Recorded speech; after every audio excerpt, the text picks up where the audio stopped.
Lielākajai daļai no jums mugurā ir atrodams diska trūcis, jeb protrūzijas.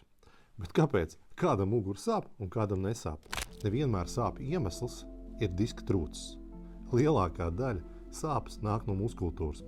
Nepareizi stāja, nepareizi trenēta muskuļi pa vāju vai pārtrenēta. Un tas ir tas iemesls. Ļoti svarīga uzmanība ir jāpievērš stājai un muskuļu stāvoklim.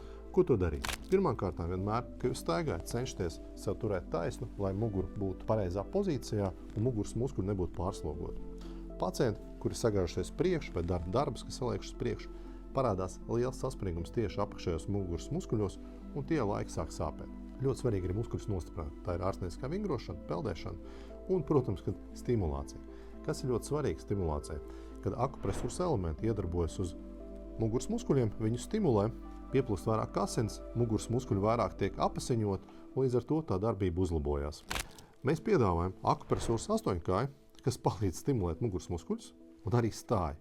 Kā stimulē stāju? Jūs ziniet, ka, piemēram, kāds iespiež jums ar pirkstu mugurā, ko mēs darām? Mēs iztaisnojamies. Tā ir kā reakcija uz spiedienu mugurpusē. Tāpēc akupresūras 8-kāja ir elementi iestrādāti, kur iedarbojas jūsu muskuļiem, un viņi uzlabo jūsu stāju. Pareizāk stāja, mazāks noslogojums muguras muskuļiem, un līdz ar to mugurā mazāk sāp.